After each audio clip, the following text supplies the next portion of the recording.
कि साइकिल चलाते हुए आ रही थी और मैं ब्रिज पे आके मेरा बैलेंस बिगड़ गया।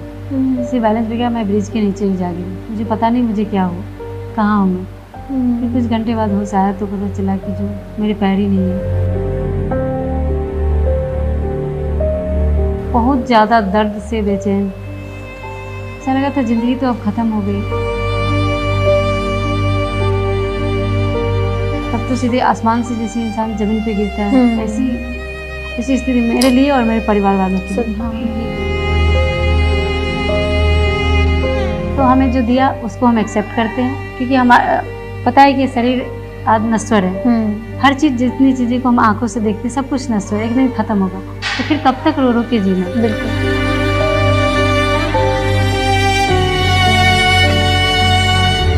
उस समय तो ऐसी हालत हुई, बस भगवान इस दुनिया से ले चलो मुझे। तो मेरी वजह से मेरे मम्मी पापा को इतनी परेशानी ना हो। हम तो सोचते तुम तो मर गई होगी, कि नहीं मैं तो जीवित हूँ, मैं मरी नहीं हूँ। अच्छा, आप लोग ने 15 साल में सोच लिया कि मैं मर गई। ये लोग कहते थे।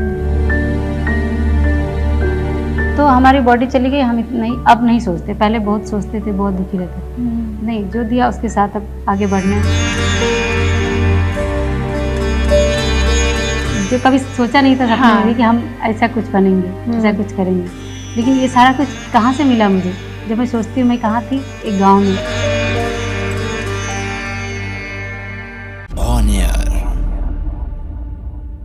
ਸਤਿ ਸ਼੍ਰੀ ਅਕਾਲ, ਤੁਸੀਂ ਦੇਖ ਰਹੇ ਹੋ ਔਨ 에ਅਰ ਤੇ ਮੈਂ ਤੁਹਾਡੇ ਨਾਲ ਨਵਜੋਤ ਕੌਰ। ਜ਼ਿੰਦਗੀ ਸਾਨੂੰ ਕਈ ਵਾਰ ਇਹੋ ਜਿਹੇ ਮੋੜਾਂ ਤੇ ਲਿਆ ਕੇ ਖੜੀ ਕਰ ਦਿੰਦੀ ਹੈ ਜਿੱਥੋਂ ਬਾਅਦ ਅਸੀਂ ਇਹ ਸੋਚਦੇ ਹਾਂ ਕਿ ਸ਼ਾਇਦ ਜ਼ਿੰਦਗੀ ਖਤਮ ਹੋ ਗਈ, ਅਸੀਂ ਕੁਝ ਨਹੀਂ ਕਰ ਸਕਦੇ।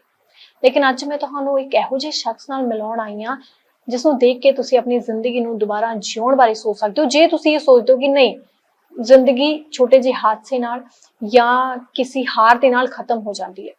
ਮੈਂ ਗੱਲ ਕਰ ਰਹੀ ਹਾਂ ਵਿਦਿਆ ਦੀ। ਵਿਦਿਆ ਨੇ ਜ਼ਿੰਦਗੀ 'ਚ ਬਹੁਤ ਕੁਝ ਦੇਖਿਆ। ਅੱਜ ਵਿਦਿਆ ਸਵਿਗੀ ਦੀ ਇੰਡੀਆ ਦੀ ਉਹ ਪਹਿਲੀ ਗਰਲ ਆ, ਸਵਿਗੀ ਗਰਲ ਆ ਜੋ ਵੀਲ ਚੇਅਰ ਤੇ ਘਰ ਘਰ ਜਾ ਕੇ ਖਾਣਾ ਵੰਡਦੀ ਆ। ਜੀ ਹਾਂ, ਅੱਜ ਵਿਦਿਆ ਨਾਲ ਗੱਲਾਂ ਬਾਤਾਂ ਕਰਦੇ ਉਹਨਾਂ ਦੀ ਜ਼ਿੰਦਗੀ ਦੇ ਬਾਰੇ, ਇਸ ਹਾਦਸੇ ਬਾਰੇ ਤੇ ਇੱਥੇ ਉਹਦੇ ਸਫ਼ਰ ਬਾਰੇ ਕਿ ਘਰ ਤੋਂ ਲੈ ਕੇ ਸਫ਼ਰ ਉਹਨਾਂ ਦਾ ਕਿੱਦਾਂ ਰਿਹਾ ਤੇ ਕਿੱਦਾਂ ਇੱਥੋਂ ਤੱਕ ਪਹੁੰਚੇ। ਸਭ ਤੋਂ ਪਹਿਲਾਂ ਸਵਾਗਤ ਕਰ ਲੈਂਦੇ ਹਾਂ। बहुत बहुत स्वागत है विद्या। थैंक यू जी। कैसे हो? मैं अच्छी हूँ, आप कैसी? बहुत बढ़िया। सो ਅਸੀਂ ਕੋਸ਼ਿਸ਼ ਕਰਾਂਗੇ ਕਿ ਪੰਜਾਬੀ ਚ ਗੱਲ ਕਰੀਏ ਕਿਉਂਕਿ ਵਿਦਿਆ ਨੂੰ ਪੰਜਾਬੀ ਥੋੜੀ ਘੱਟ ਆਉਂਦੀ ਆ, बट फिर भी विद्या कहाँ के रहने वाले हो? मैं बिहार की समस्तीपुर डिस्ट्रिक्ट की रहने वाली हूँ। अच्छा, सो ਸਭ ਤੋਂ ਪਹਿਲਾਂ ਤਾਂ ਮੇਰਾ ਇਹ ਸਵਾਲ ਹੋਏਗਾ, ਇਸ ਹਾਦਸੇ ਦੀ ਗੱਲ ਕਰਦੇ ਹਾਂ। ਕੀ ਇਹੋ ਜਿਹਾ ਹੋਇਆ ਜੋ ਤੁਹਾਨੂੰ ਅੱਜ ਇਸ ਜਗ੍ਹਾ ਤੇ ਲੈ ਕੇ ਆਇਆ? मैम 2007 की बात है, जब मैं साइकिल चलाते हुए आ रही थी बीच पे। वो दिन जब भी कोई पूछते हैं ना कि कैसे हुआ था ये हादसा, तो याद आती है कि वो तो एक कयामत का दिन था हमारे लिए, जो एक पल में ज़िंदगी सब कुछ चेंज हो गया था। कि साइकिल चलाते हुए आ रही थी और मैं ब्रिज पे आके मेरा बैलेंस बिगड़ गया। इससे बैलेंस बिगड़ा, मैं ब्रिज के नीचे ही जा गिरी। मुझे पता नहीं मुझे क्या हो, कहाँ हूँ मैं। फिर कुछ घंटे बाद होश आया तो पता चला कि जो मेरे पैर ही नहीं है। अच्छा, तो एक पल के लगा कि मैं कहाँ हूँ, कैसे हो गया ये सब, पता नहीं कैसे सब कुछ चेंज हो गया। बहुत एक जैसे था जमीन पे खड़े हो, जमीन पैर के नीचे से निकल जाती है, ऐसे फील हुई थी। और बहुत ज़्यादा दर्द से बेचैन, ऐसा लगा था ज़िंदगी तो अब ख़त्म हो गई। कुछ भी नहीं है कि बहुत सारे सपने संजो के रखे थे कि हमें +2 के बाद हमें इस चीज़ की पढ़ाई करनी है, हमें आगे बढ़ के मुझे गवर्नमेंट जॉब करना है, उसके बाद अपनी लाइफ को अच्छे से जीना है, मम्मी पापा को देखते हुए हर चीज़। क्योंकि ऐसा कुछ नहीं, मतलब एक किस्मत को कहते हैं कुछ और ही मंजूर था कि सब कुछ एक पल में ख़त्म हो गया। फिर घर आने के बाद पापा मम्मी मुझे हॉस्पिटल लेके गए। वहाँ पे डॉक्टर ने 24 घंटे बाद मुझे हॉस्पिटल ले जाया गया, क्योंकि पता नहीं था कि क्या हुआ है। कुछ बॉडी पे कुछ भी स्क्रैच, कहीं ब्लड कुछ भी दिख नहीं रहा था। तो लगा नॉर्मल सा चोट होगा, लेकिन ये नहीं पता कि इतना सब कुछ हो जाएगा। फिर डॉक्टर के पास ले जाने के बाद 24 घंटे बाद जब डॉक्टर के पास पहुंची, वहाँ उन्होंने बताया कि जो इसका रीढ़ का हड्डी टूट गया और आधी बॉडी पैरालाइज हो चुकी है। अच्छा, तब तो सीधे आसमान से जैसे इंसान जमीन पे गिरता है, ऐसी स्थिति मेरे लिए और मेरे परिवार वालों के लिए। क्योंकि फैमिली की मैं सबसे बड़ी बेटी हूँ, सबसे बड़ी बच्ची हूँ। फैमिली मेरे दादाजी बड़े थे और उसके बाद मेरे पापा बड़े, उसके बाद मैं सबसे बड़ी हूँ। अच्छा, इसलिए फैमिली पर भी एक पहाड़ सा टूट पड़ा था। अच्छा। फिर बेड पे रहने लगी। पापा को जहाँ तक सामर्थ्य था उन्होंने ट्रीटमेंट कराया, क्योंकि हमसे छोटे 5 भाई बहन थे उस टाइम। मैंने घर +2 के किया ही हालात था। कैसे घर के थे? हालात भी बहुत ही नाजुक थे, कह सकते अच्छा। हैं, क्योंकि मेरे पापा खिलौनों का दुकान करते थे और मैं 6 भाई बहन में सबसे बड़ी हूँ। तो आप समझ सकते हैं, जो सबसे बड़ी, जो +2 किया बिल्कुल। उसके बाद 5 भाई बहन कितने छोटे-छोटे होंगे सब। बिल्कुल। कितने साल थे सी विद्या? उस समय मैं 16-17 साल की होंगी मैं। ਤੇ ਜਿਸ ਤੋਂ ਬਾਅਦ ਇਹ ਹਾਦਸਾ ਹੋਇਆ ਕਿੰਨਾ ਟਾਈਮ ਤੁਸੀਂ ਬੈੱਡ ਤੇ ਹੀ ਰਹੇ? 11 साल तक मैम मैं बेड पे ही रही। ਹੂੰ। एक-एक गिलास पानी के लिए मम्मी पापा बीमार पड़ते, फिर भी उनको मेरा सारा काम करना ही होता। ਅੰਦਰੋਂ ਖੁਦ ਨੂੰ ਵੀ ਬਹੁਤ ਤਕਲੀਫ ਹੁੰਦੀ ਰਹੀ ਕਿ ਇੱਕ ਤਾਂ ਉਹ ਜਿਹਾ ਹਾਦਸਾ ਹੋਇਆ ਔਰ ਉੱਪਰੋਂ ਡਿਪੈਂਡ ਹੋ ਗਏ ਕਿਸੇ ਹੋਰ ਤੇ, ਮਤਲਬ ਫੈਮਿਲੀ ਤੇ ਡਿਪੈਂਡ ਰਹੇ। ਸੋ ਵਿਦਿਆ ਉਸ ਤੋਂ ਬਾਅਦ ਇੱਥੋਂ ਦਾ ਸਫ਼ਰ ਕਿਸ ਤਰ੍ਹਾਂ ਹੋਇਆ? ਇੱਥੇ ਕਿੱਦਾਂ ਆਏ ਤੁਸੀਂ? इससे मैम 11 साल ना बहुत दुख में बीता, बहुत एक-एक पल, एक-एक दिन बहुत कष्ट में था, कि दर्द, एक तो बॉडी में पेन इतनी ज़्यादा, ऊपर साथ के साथ घर की परेशानी। मम्मी पापा जब भी कुछ जैसे आंधी तूफान बारिश आते, उस समय जब प्रॉब्लम होती बॉडी में, उसके लिए डॉक्टर के पास जाओ तो डॉक्टर नहीं मिलते। उस समय तो ऐसी हालत होती, बस भगवान इस दुनिया से ले चलो मुझे, कि मेरी वजह से मेरे मम्मी पापा को इतनी परेशानी ना हो। सही में एक आंधी तूफान की याद आती है इसमें।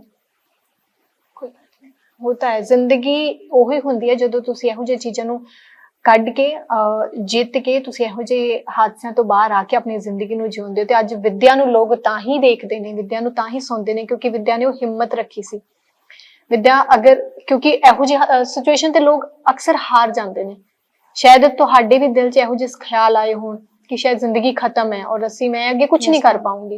बस यही था कि बहुत सपने देखे थे कुछ करने का। कहते हैं कि लड़कियां कुछ नहीं करती, तो मेरा सपना था कि मैं मम्मी पापा की 4 बेटी हूँ, तो उसमें सबसे बड़ी थी, मैं कुछ करके दिखाऊं, मेरी बहन लोग भी करेगी इसे देख के, और समाज पे एक नया मुकाम मिलेगा कि हाँ, एक लड़की, कहते हैं इनका बेटियों को नहीं पढ़ाना चाहिए, लेकिन मेरे मम्मी पापा ने समाज से लड़के मुझे पढ़ाया है, तो मैं कुछ करके दिखाऊंगी। लेकिन उस समय लगा था अब सपने तो सब कुछ टूट गए, अब तो शायद बस मौत का इंतजार और कुछ नहीं हो सकता हमारे लिए। बहुत जिंदगी, विद्या बहुत कुछ कर रही है। फैमिली नाल गलबात हुंदी है विद्या? Yes ma'am. जानते हो करे? Yes ma'am. कितने टाइम बाद जानते हो? मतलब 6 महीने 1 साल में चले जाते हैं। अच्छा विद्या, हुण गल करदे हां इस सफर दी, तुसीं इत्थों तक पहुंचे। तो मैम 11 साल बाद कहते हैं ना कि भगवान पे बस एक उम्मीद थी कि या तो आप अपने पास बुला लो या कोई सही रास्ता लगा दो भगवान जी, कि अब नहीं, अब हार चुकी हूँ जिंदगी से, और फैमिली की परेशानी देखी नहीं जा रही, क्योंकि हमसे छोटी बहन लोग सब बड़ी हो रही थी, उनका भी शादी करना मम्मी पापा की डिपेंड था। गांव के लोग बोलते इसकी बड़ी बेटी की तो ऐसी हो गई, अब तो इसकी बेटी की शादी ही नहीं होगी। तो पापा बहुत बहुत टूट के रोते भी थे कि अगर हम सब तो किस तरह जी लेगा, लेकिन इसका क्या होगा, ये कैसे जी पाएगी अपनी लाइफ। तो बहुत दुख होता था, बस परमात्मा से ही विनती करती थी, या तो अब कुछ तो करो भगवान जी, अब कहीं तो होगी। कहते हैं दुनिया में भगवान, मतलब हम देख नहीं सकते, वो हर कण कण में व्याप्त है, अगर हो तो रास्ता लगाओ। तो कहते हैं ना कि भगवान घर में देर होती है अंधेर में। 11 साल बाद उन्होंने सुनी मेरी पुकार, मैं उनको बहुत शुक्रिया अदा करना चाहूंगी। वो हमेशा हमारे साथ हों, बस वो सुनते जरूर हैं। बिल्कुल। तो फिर मुझे चंडीगढ़ स्पाइन रिहैब के बारे में 2017 में मुझे पता चला यहाँ के बारे में।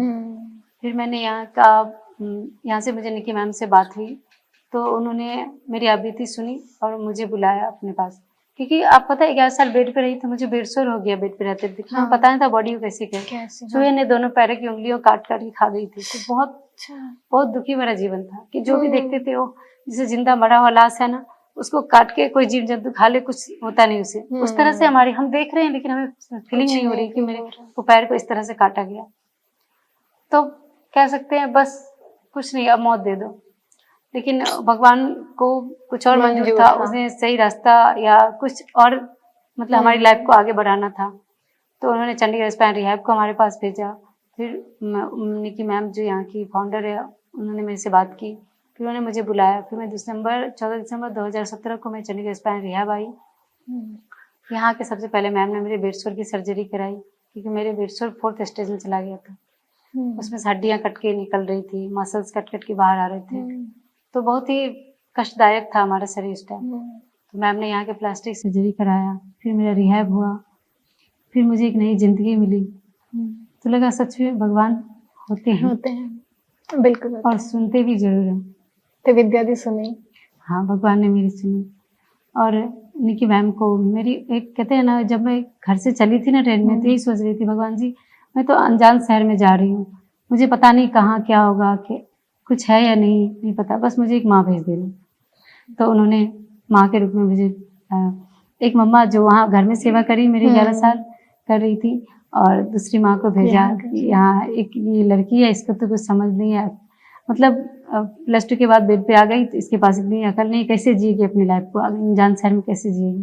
तो उन्होंने मेरे लिए एक अनमोल तोहफा माँ के रूप में भेजा, निकी मैम, जो जैसे ही मैं स्टेशन पे उतरी थी 14 दिसंबर की रात, मुझे याद है, तो मम्मा गई थी यहाँ से मुझे पिक करने के लिए, उन्होंने तभी गले से लगाया, मेरे पापा से बोले कि अच्छा कि आपने मेरी बेटी को यहाँ लेके आ गया, अब इसकी लाइफ को हम कोशिश करेंगे जहाँ तक हम अच्छा कर सकें। तो यहाँ आके मुझे फिर बेड शोर सर्जरी कराया, उसके बाद रिहैब हुआ, रिहैब कराकर मुझे इंडिपेंडेंट बनाया कि अपना काम खुद से कर सकते हैं। उसके बाद मुझे स्पोर्ट्स में ज्वाइन कराया गया, तो मैं स्पोर्ट्स खेलती हूँ, मैंने lawn tennis, basketball, yes ma'am, और टेबल टेनिस भी खेलती हूँ। टेबल टेनिस मैंने 2 बार ओपन व्हीलचेयर टेबल टेनिस खेला है, उसमें मैंने गोल्ड भी जीता है।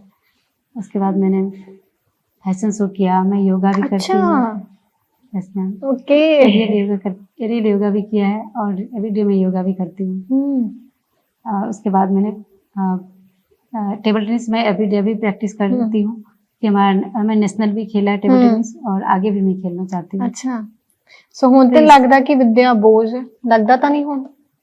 नहीं मैम, जब वो 11 साल में तो लोगों ने भी बहुत कुछ सुनाया, बस ये बोझ है, अब तो माँ का बोझ बन के रहेगी, खुद की स्थिति, तो बहुत अब लगता है कि नहीं, अब हम बोझ नहीं है, हम उन लोगों को मतलब कि इस तरह से बोल बोल के मम्मी पापा को इतना परेशान करना, इतनी ताने सुनाना, शायद अब उनको भी बहुत अच्छा लगता है कि आज वही लोग देखेंगे ना, उन्होंने ही कहना है कि वाह विद्या। नहीं, फिर विद्या, ਇੱਕ ਤਾਂ ਜਦੋਂ ਅਸੀਂ ਜ਼ਿੰਦਗੀ 'ਚ ਵੱਡੇ ਹੁੰਦੇ ਆ, ਸਾਡੇ ਸੁਪਨੇ ਹੁੰਦੇ ਨੇ, ਅਸੀਂ ਆ ਕਰਨਾ ਹੈ, ਅਸੀਂ ਉਹ करना है, विद्या ਦੇ ਕੀ ਸੁਪਨੇ ਸੀ? मुझे मेरा सपना था मैं बड़ी होके गवर्नमेंट जॉब करूंगी, उसके बाद फिर अपनी लाइफ को आगे बढ़ाऊंगी, लेकिन वो नहीं सही, भगवान ने किसी दूसरे दरवाजे, कहते हैं एक दरवाजा दूसरा खोल देते हैं, तो इस तरह से ही सही, कोई बात नहीं, आधी बॉडी नहीं काम करती, फिर भी मुझे इस लायक बनाया कि जो मैं अब आत्मनिर्भर हूँ और अपना आत्मसम्मान के साथ जी रही हूँ, और साथ साथ मैं स्पोर्ट्स भी खेलती हूँ। तो ये सारा कुछ मुझे चंडीगढ़ स्पाइन रिहैब ने इस लायक मुझे बनाया, और मुझे एक नई जिंदगी, एक नई पहचान दी है चंडीगढ़ स्पाइन रिहैब ने। हम कहते हैं ना, जब हम यहाँ आए तो 5 साल मैंने, जो अभी ऑलमोस्ट 5 साल होने वाले हमारे, तो 5 साल में मैंने यहाँ पे देखा कि बहुत सारे ऐसे पेशेंट हैं जो टूट कर, मतलब कि सुसाइड करने के लिए, कई सारे लोगों ने सुसाइड भी करने की कोशिश की थी, और सब रोते हुए आते थे कि जिंदगी से हार के, लेकिन सबको एक नई जिंदगी दी है चंडीगढ़ स्पाइन रिहैब ने। तो ये कहते हैं ना कि भगवान ने हम लोगों को ऐसा बनाया, एक ऐसा जगह बनाया कि जहाँ आके हमें नई जिंदगी मिल रही है। तो चंडीगढ़ स्पाइन रिहैब एक फैमिली है जहाँ हमें सपोर्ट और प्यार मिलता है यहाँ से, इसके मतलब हम लोग फिजिकली रूप से तो हम एक्टिव बनाते हैं कि अपनी बॉडी को कैसे मेंटेन करके आपको बाहर जाना है, कैसे करना है, सारा कुछ करना, साथ के साथ मेंटली रूप से, एक फ्रेंडली रूप से, अगर कुछ प्रॉब्लम है तो आप सबके साथ शेयर कर लो, सब आपको सच्चे अच्छे सजेशन से हमेशा हौसला अफजाई करते हैं।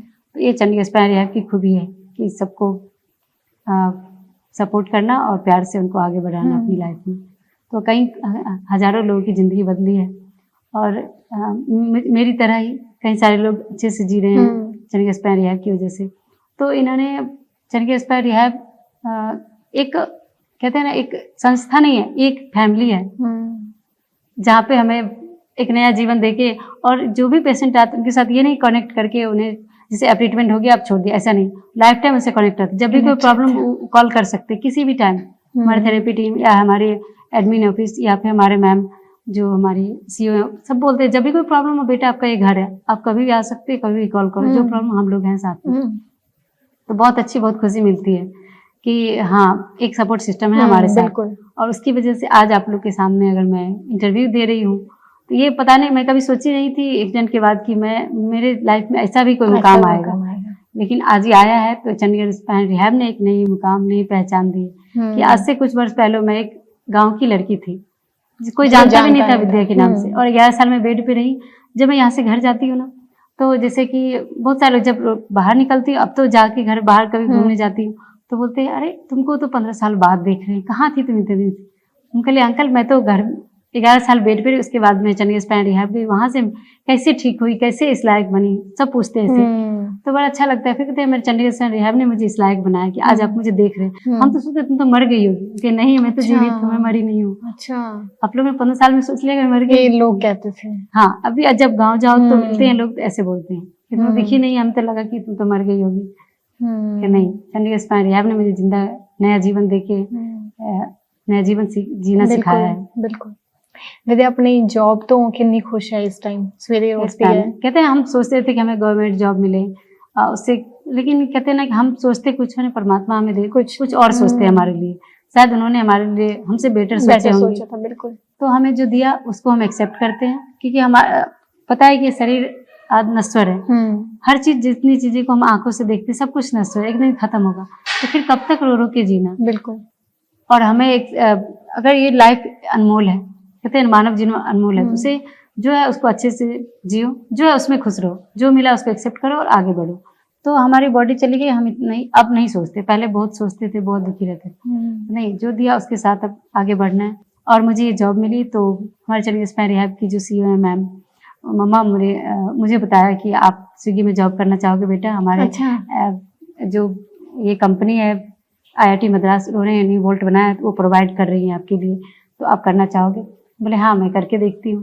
मुझे पता नहीं कैसे कर पाऊंगी, लेकिन मैं करके देखती हूँ। फिर मैं करके देखी तो मुझे अच्छा लगा। बाहर जाती हूँ तो हर रोज 4 से 5-6 लोग एवरीडे मुझे मिलते हैं, तो बोलते हैं वाह आपने तो इतनी कड़ी मेहनत कर रहे हो, ये तो बहुत ही इंस्पिरेशन हो आप हमारे लिए। हम लोगों को आपको देख के हिम्मत मिलती है। कहीं तो बोलते हैं हम लोग तो थक जाते थे, अब नहीं काम करना, आपको देख के मैं सोचता हूँ नहीं अब तो आज से मैं काम करूंगी, स्टार्ट कर रहा हूँ। तो ये खुद अच्छी खुशी, अच्छी खुशी मिलती है कि शायद हमारी वजह से लोगों की सोच बदल रही है। बिल्कुल, सोच बदलेंगे तभी समाज बदलेगा। बिल्कुल। तो सोच बदल रही है तो ये बहुत खुशी फील होती है इसको।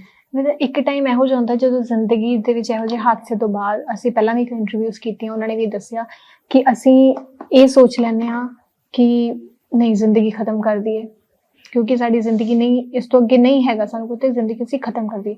ਤੁਹਾਡੇ ਦਿਮਾਗ 'ਚ ਕਦੀ ਚੀਜ਼ਾਂ ਆਈ ਕਿ नहीं मैं अपने आप को खत्म कर दा, क्योंकि शायद वो सबको आता है मैम, कि फिजिकल रूप से इस तरह से आप जब टूटते हैं ना, और ऊपर से लोग ताने सुनाते हैं, तो उस समय एक ऐसी स्थिति होती है कि जैसे आपको बताया कि चूहा भी काट गया, तो उस समय ऐसे फील होता है कि इससे अच्छा भगवान उठा लो, कि हमारे हाथ में कुछ नहीं तो मौत दे दो।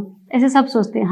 हम जैसे जो भी जिनको भी एक्सीडेंट था इस साल, तो मैं उनकी फीलिंग समझ सकती कि हमारे साथ भी गुजरा है, हम भी एक बार टूट के बिखर चुके थे, बट भगवान जी ने सही रास्ता दिखाया और सही जगह पहुंचाया हमें।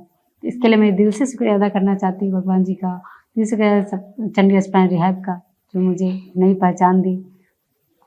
बिल्कुल। सो कितना लगता है सुन के कि India the first Swiggy girl, मुझे बहुत खुशी मिलती है कि जो कभी सोचा नहीं था सपने में भी कि हम ऐसा कुछ बनेंगे, ऐसा कुछ करेंगे। लेकिन ये सारा कुछ कहाँ से मिला मुझे, जब मैं सोचती हूँ मैं कहाँ थी, एक गांव में, एक सिंपल सी लड़की नॉर्मल जो गांव में रह रही है, वो भी बेड पे, और आज इस लायक बनाया कि आज इंटरव्यू आप लोगों को हमारी इतना देर वेट करना पड़ा। मैं जॉब ड्यूटी पे थी, तो फिर मैं तो आज हमारे लिए कोई वेट कर रहा है, ये तो बहुत दिल से बहुत अलग सा फील होता है कि चंडीगढ़ स्पाइन रिहैब ने मुझे एक पहचान दी है। बिल्कुल। सो उन्हां लोकां नूं की कहना चाहोगे विद्या जो जिंदगी दे विच हार मान लेंदे ने छेती ही? नहीं, हारना नहीं चाहिए, क्योंकि संघर्ष ही जीवन है। कहते हैं ना कि जब हम जीवन में एक एक छोटा छोटा प्रॉब्लम, एक सर्दी बुखार होता है तो हम हार जाते, ओह अब ये कैसे होगा। लेकिन नहीं, एक वो अगर हुआ है तो भी ठीक भी होगा, कि भगवान अगर सुख दुख देते हैं तो सुख भी देंगे, तो सही रास्ता दिखाएं। और आप भरोसा इंतजार करना और अपना विल पावर रखो तो जरूर चेंज होती है। बिल्कुल। हाँ जी, हाँ जी, बोलो। इसलिए अपनी लाइफ में कभी कोशिश करना मत छोड़िए। मैं यही कहूंगी, अगर जब भी जो ही लाइफ में, ऐसा मत सोचिए कि बड़ा काम क्या हो गया, मैंने सोचा तो हम भी बहुत बड़ा सपना देखे थे, क्योंकि छोटा से ही शुरुआत तो हम छोटे से भी कर सकते हैं। और किसी की लाइफ हमारी वजह से बदल रही है, इससे बड़ी बात क्या हो सकती है। कोई हमारी प्रेरणा से कोई अपनी लाइफ में कुछ अच्छे काम कर लेंगे, किसी की सोच बदलेगी, समाज बदलेगा, तो ये बहुत बड़ी बात है। बहुत अच्छा लगा विद्या बात करके, मतलब मैं दसा ਤਾਂ ऑनेस्टली मैं बहुत इंस्पायर हुई ਹਾਂ। मैं बहुत कुछ ਸਿੱਖਿਆ ਹੈ ਅੱਜ ਤੁਹਾਡੇ ਕੋਲੋਂ, ਤੁਹਾਡੇ ਨਾਲ ਗੱਲਾਂ ਕਰਕੇ, ਤੇ ਉਮੀਦ ਕਰਦੀ ਹਾਂ ਤੁਸੀਂ ਸਾਰਿਆਂ ਨੇ ਵੀ ਸਿੱਖਿਆ ਹੋਵੇਗਾ। ਬਿਕਾਜ਼ ਜਿਹੜੀ ਜਦੋਂ ਵੀ ਅਸੀਂ ਜ਼ਿੰਦਗੀ ਦੇ ਵਿੱਚ ਕੁਝ ਕਰਨ ਦੀ ਸੋਚਦੇ ਹਾਂ, ਅਸੀਂ ਕਈ ਵਾਰ ਇਹੋ ਜਿਹੀ ਸਿਚੁਏਸ਼ਨ ਤੇ ਆ ਜਾਂਦੇ ਹਾਂ, ਇਹੋ ਜਿਹੇ ਹਾਲਾਤਾਂ ਦਾ ਹੈ ਨਾ, ਜਦੋਂ ਸਾਨੂੰ ਲੱਗਦਾ ਜ਼ਿੰਦਗੀ ਖਤਮ ਹੈ, ਇਸ ਤੋਂ ਬਾਅਦ ਅਸੀਂ ਕੁਝ ਨਹੀਂ ਕਰ ਸਕਦੇ ਹਾਂ, ਜਾਂ ਸਾਡੀ ਜ਼ਿੰਦਗੀ ਦੇ ਵਿੱਚ ਸ਼ਾਇਦ ਕੋਈ ਇਹੋ ਜਿਹੀ ਚੀਜ਼ ਆਏਗੀ ਨਹੀਂ ਜੋ ਸਾਨੂੰ ਅੱਗੇ ਲੋਕਾਂ ਦੇ ਵਿੱਚ ਦਿਖਾਵੇ। ਤੇ ਲੇਕਿਨ ਸ਼ਾਇਦ ਤੁਸੀਂ ਮੈਨੂੰ ਲੱਗਦਾ ਇਸ ਇੰਟਰਵਿਊ ਤੋਂ ਬਹੁਤ ਕੁਝ ਸਿੱਖੋਗੇ। ਤਾਂ ਜਿੱਦਾਂ ਵਿਦਾ ਨੇ ਵੀ ਦੱਸਿਆ ਕਿ ਜਦੋਂ ਮੈਂ ਬਾਹਰ ਜਾਂਦੀ ਹਾਂ, ਲੋਕ ਵੀ ਕਹਿੰਦੇ ਨੇ ਕਿ ਅਸੀਂ ਬਹੁਤ ਇਨਸਪਾਇਰ ਹੋਏ ਹਾਂ ਤੁਹਾਡੇ ਕੋਲੋਂ, ਅਸੀਂ ਹਾਰ ਮੰਨ ਲੈਂਦੇ ਹਾਂ, ਅਸੀਂ ਸੋਚਦੇ ਹਾਂ ਥੱਕ ਗਏ ਹਾਂ, ਨਹੀਂ ਹੁਣ ਕੰਮ ਨਹੀਂ ਹੋਣਾ, ਲੇਕਿਨ ਅਸੀਂ ਕਰਾਂਗੇ। ਸੋ ਮੈਨੂੰ ਲੱਗਦਾ ਹੈ ਕਿ ਤੁਸੀਂ ਵੀ ਇੰਟਰਵਿਊ ਦੇਖਣ ਤੋਂ ਬਾਅਦ ਇਹੋ ਹੀ ਕਹੋਗੇ ਕਿ ਨਹੀਂ, ਹਾਰ ਨਹੀਂ ਮੰਨਣੀ ਹੈ, ਜ਼ਿੰਦਗੀ 'ਚ ਆਪਣੇ ਆਪ ਨੂੰ ਅੱਗੇ ਰੱਖਣਾ ਹੈ, ਜ਼ਿੰਦਗੀ ਦੇ ਵਿੱਚ ਕੁਝ ਇਹੋ ਜਿਹਾ ਕਰਕੇ ਦਿਖਾਣਾ ਕਿ ਲੋਕ ਵੀ ਕਹਿਣ ਕਿ ਵਾਹ, ਬਹੁਤ ਸੋਹਣਾ, ਬਹੁਤ ਹਿੰਮਤ ਕੀਤੀ ਇਸ ਇਨਸਾਨ ਨੇ। ਸੋ ਉਮੀਦ ਕਰਦੇ ਹਾਂ ਤੁਹਾਨੂੰ ਇੰਟਰਵਿਊ ਪਸੰਦ ਆਈ ਹੋਏਗੀ। ਇਸ ਤਰ੍ਹਾਂ ਦੀ ਹੋਰ ਇੰਟਰਵਿਊਜ਼ ਦੇਖਣ ਲਈ ਦੇਖਦੇ ਰਹੋ ਔਨ 에ਅਰ।